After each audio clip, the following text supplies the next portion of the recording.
Good food is not everything when it comes to health, but without it, everything is nothing. Welcome to our kitchen treasure. We will be sharing with you many information about the secrets of health and of course longevity. We will be discussing simple things that are so practical, so applicable, and you could actually apply it anytime you wish.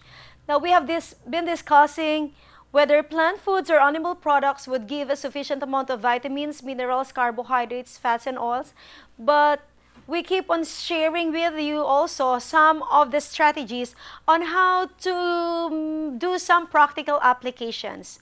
Definitely, you can get good amount of vitamins and minerals and carbohydrates, obviously from plant foods, not from animal products. Our next topic is about carbohydrates. We know carbohydrates are major. This is actually the major food for energy. And when we say carbohydrates, we are pertaining actually to sugars or maybe starches and fibers. When we say sugar, starches and fibers, definitely we can get it from plant foods, not from animal products. This is the fuel food. And obviously, when you get your carbohydrate-rich food from our indigenous foods like sweet potatoes, root crops like taro, or potatoes. By the way, the good news for you viewers is we have lots of indigenous root crops in the Philippines. You too can also get the full benefit of our root crops. But you have to remember the secret. The secret of maximizing the amount of nutrients, what I mean is getting the complete nutrients is on the way of preparation. Like, you know, when you boil your sweet potatoes and also your potato, remember that when you cook, don't cook with overflowing water. The water should actually be just enough that when the root crop is cooked, the water is gone. That's actually the secret. And another secret that you should remember is when you serve the sweet potatoes or the potatoes or any root crops, be sure to eat the edible skin. What I mean by edible skin is the sweet potato skin is edible. Yeah, you can eat that. The potato skin is edible. Yeah, you can eat that. But the cassava, it's not edible. So don't eat the cassava skin. Not a good idea. So, edible skins can be eaten. And the technique actually is you have to eat the skin. Why? Because the skin has 3 times more the antioxidant than the flesh. Okay, so, but again, some of you are in trouble. You know, you don't know the right preparation. And the best preparation actually is you have to slice your sweet potato like a cookie, a ring. You know, you slice it, you know, with a sharp knife and then serve it like ring. So that when you eat the sweet potato, you're eating like cookie. Okay? So you bite the skin first before you go to the real sweet potato. So that's how we do it. By the way, sweet potato is perfect already, but you have to remember that, yeah, the sweet potato, as much as possible, is boiled. You know the Filipino way? We fry it. Turn that into kamote fries. No, that's not a good idea. And sometimes you even put, what's that? The brown sugar? We call it kamote Q. Oh, I personally believe you will really be high risk of diabetes and heart disease if you keep on eating all this fried and sweet thing. You know, another thing that we could do is the best way that we can, you know, we can really appreciate the sweet potato is when you cook it with little gata. But may I suggest that, yeah, you can still go for ginatan, but the coconut milk should be added last and do not overcook the coconut milk. Yeah, you can eat it fresh. You can include it in your recipe fresh with fresh coconut milk. That's actually virgin, virgin coconut oil that you are adding to your sweet potato. But again, be sure to control the amount of sugar, because many times the Filipino ways, we keep on adding sweet potatoes, but we keep on adding large amount of sugar.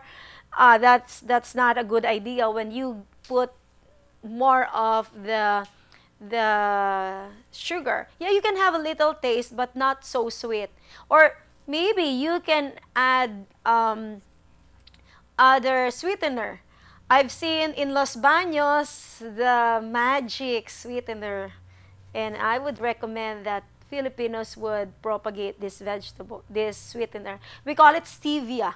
Stevia is a green plant, and it has small leaves. And when you eat the stevia, it's really, really sweet. And I personally believe it's not, comparing to other artificial sugar, that this is actually the best because it is naturally from the leaves. It's not a chemical derived artificial sweetener. Or for some of you who are non-diabetic, yeah, you can use muscovado. Muscovado is really good. You can turn your cookies into like a little bit like cappuccino. Yung cappuccino, those of you who are coffee drinker, you really love the aroma of coffee. The cappuccino effect of muscovado can actually improve a lot in your preparation. You can also put soy milk if you like. You combine muscovado and soy milk with your root crops, and it becomes a very unique recipe. And when you do that, wow! It's really something. Sometimes you can add sweet, what I mean is saba, the cooking banana, or you can even put some of the ingredients that can make you happy. Now, some people would ask me, how about adding sago or adding all this, Yeah, you can add little once in a while, just for happiness. Okay. So here, it's not only nutritional value, but for happiness. Some people really love the feeling of chewing the sago.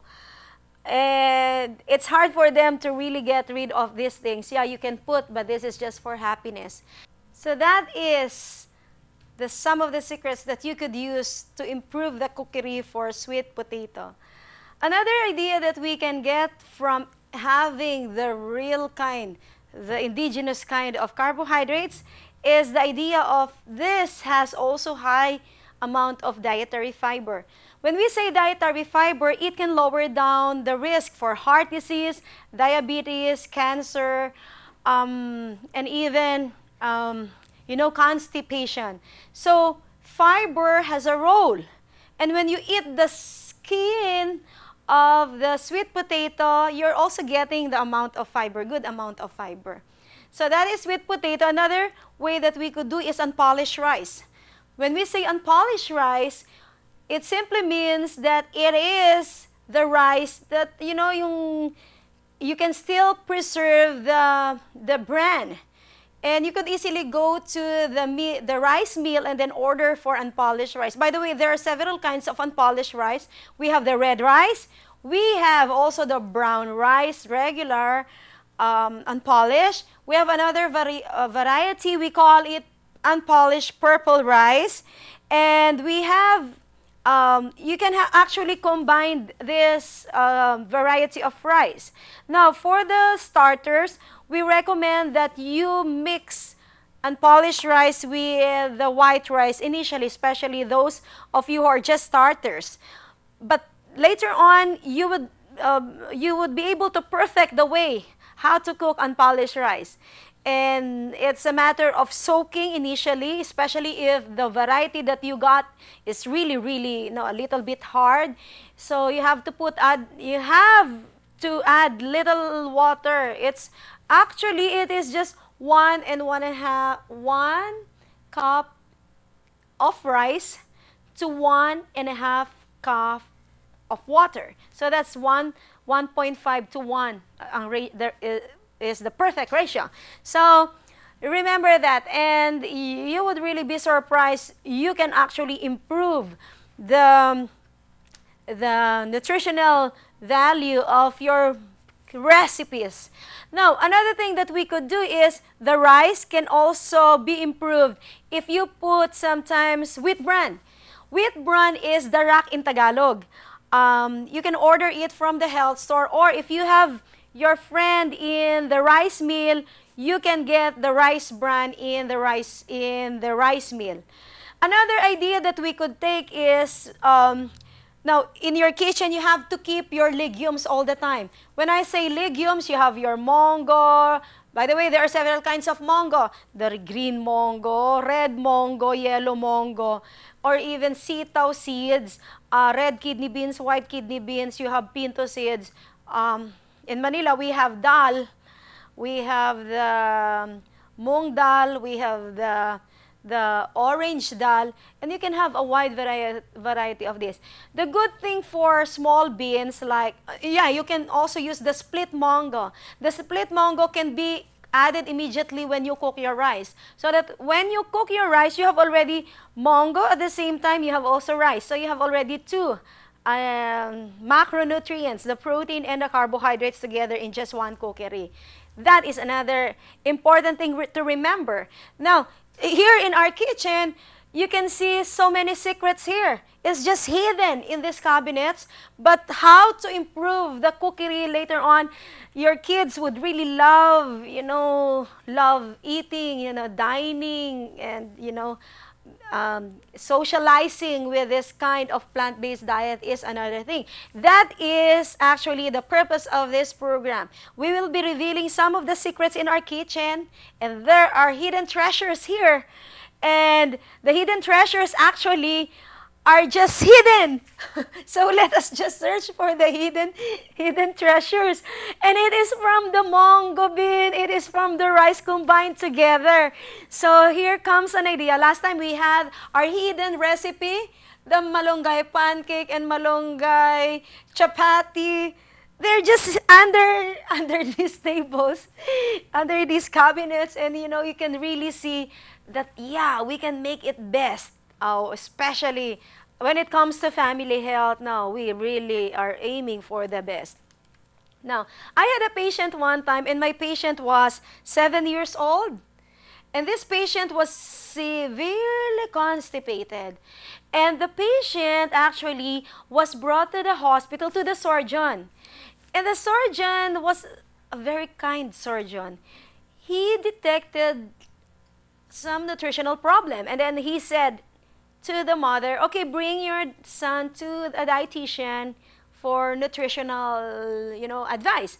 And when this mother, with the son, of course, were already in my clinic, I started tracing the root of the problem. And I asked the mother, what is the usual breakfast? And the mother said, it's rice, white rice, and chicken. And then I asked the mother lunch. And lunch is spaghetti. And then dinner, rice, white rice, and sausage. In between, it's chips. All the time, chips and soft drinks. So that is the diet of the 7-year-old son. Severe constipation, severe abdominal pain. This son had every 3-day bowel movement. So severe constipation. And finally, my goal is really to trace the root of the problem. And then I asked again, I was really trying my best to help the mother, and I said, okay, maybe we can do modifications. Okay, maybe in the morning you add papaya. And then the mother said, oh, we don't eat papaya because, the smell is not good. And then the mother said, I have never had a chance eating papaya. And then I told the mother, maybe you can cook oatmeal. No, we can easily turn oatmeal into a high fiber recipe. And then the mother said, how long should I cook the oatmeal?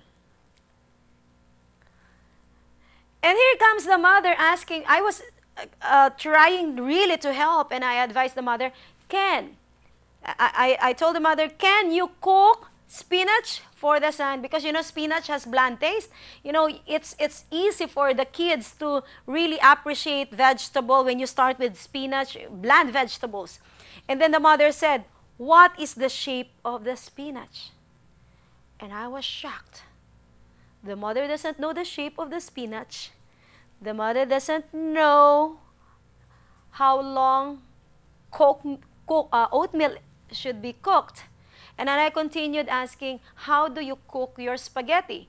And then the mother said, oh, simple. I just get some few garlics and onions, and then put lots of ketchup, and then put lots of corned beef, and that's my tomato sauce. If that mother knows the secret on how to make high-fiber spaghetti, I personally believe that will improve the condition of this patient.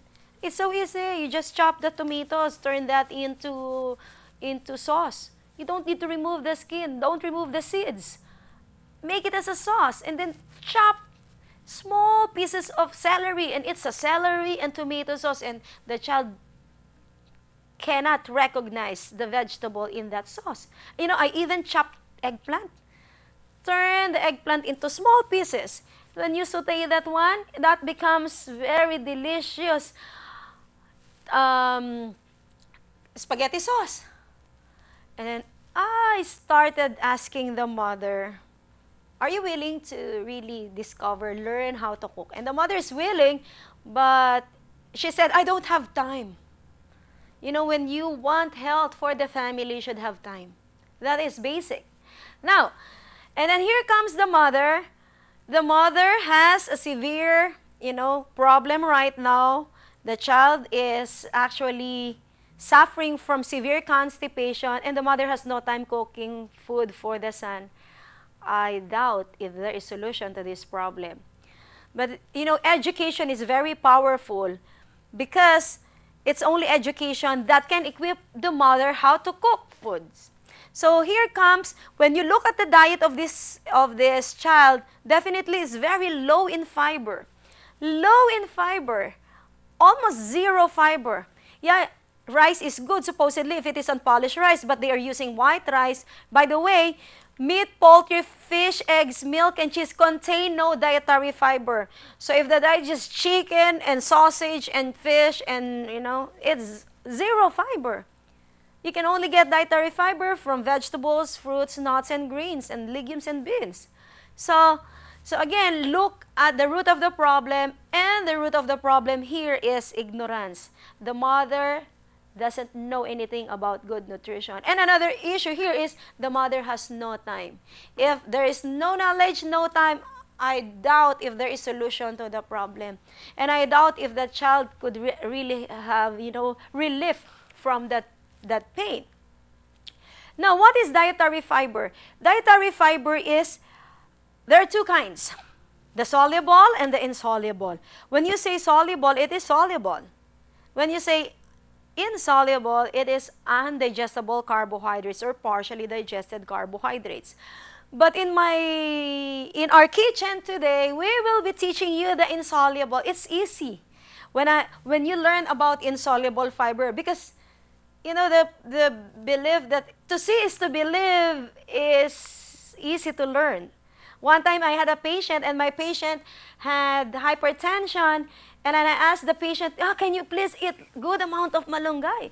And the patient said, no, malunggay is not for me. For many years, I haven't, you know, tried eating this vegetable because that is not for me. But finally, I was able to convince the patient. I forced her to eat malunggay. And after 3 days, the patient came back, and she said, oh, you know, Miss Varona, you forced me to eat malunggay. I followed you the next day. After that day, when I ate malunggay, the next day when I went to the toilet, it was still malunggay. And she was so mad at me. I told you, it's not for me. I cannot digest malunggay. And I was just smiling to the patient, and I said, Don't worry, it is just insoluble fiber.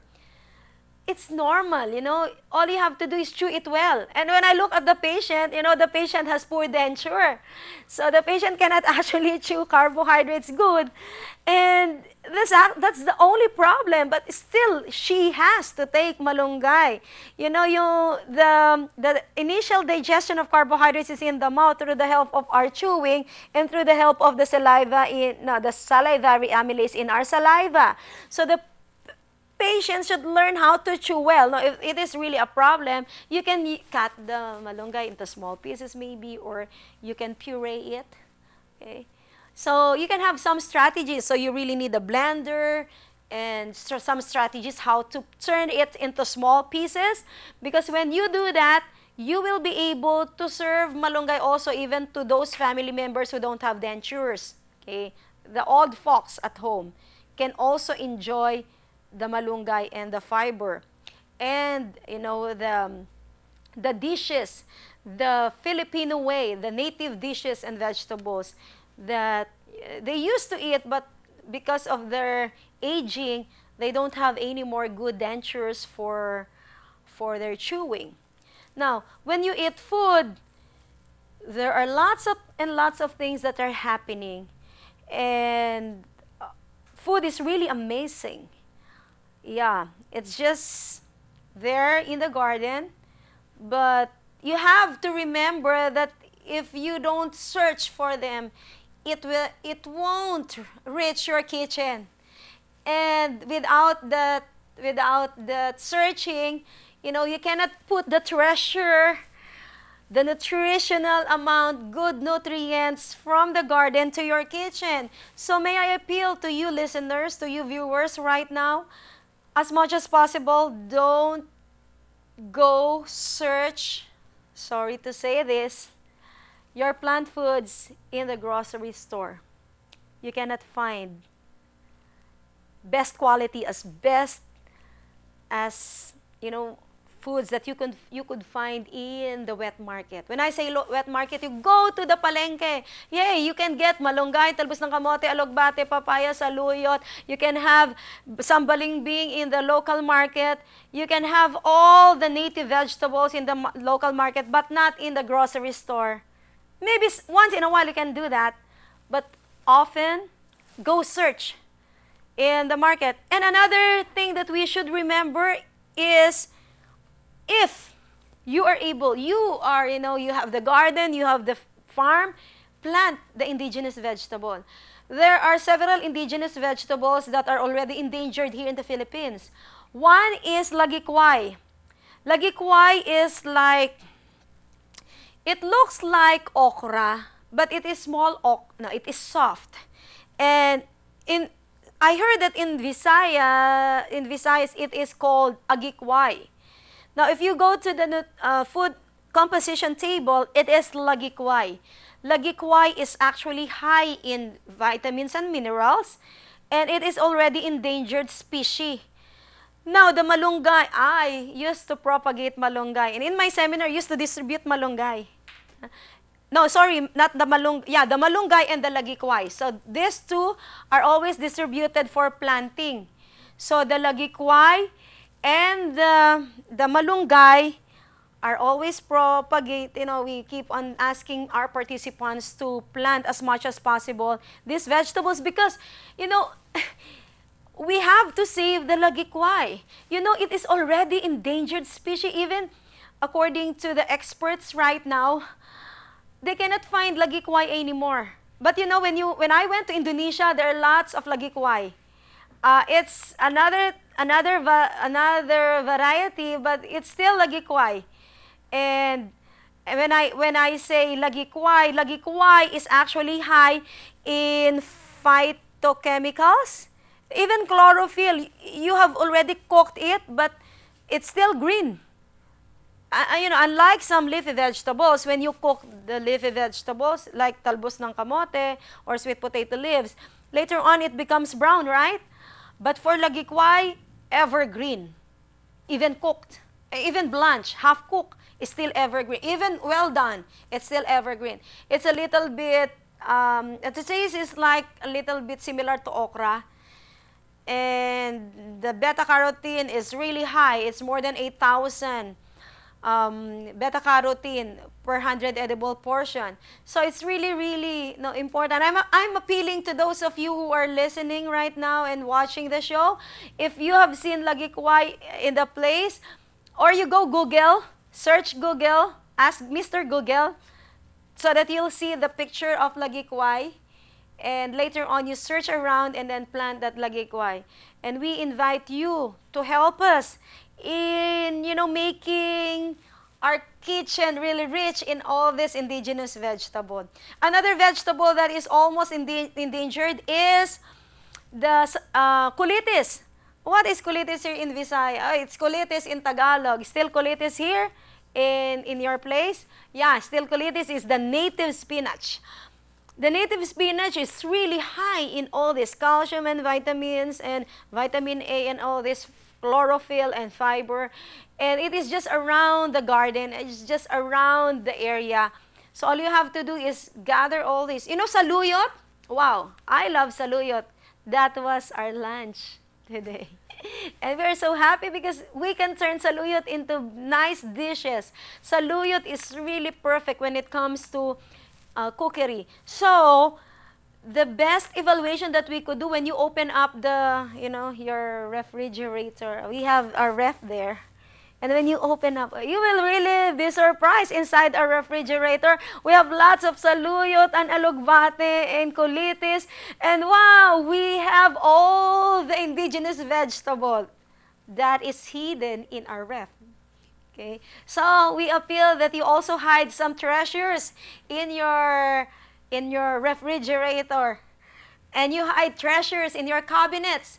Now, when you go to the grocery store, we advise you to always read the labels. You try searching for the nutritional value. By the way, another strategy that we could share with you is never ever believe on the packaging of any products.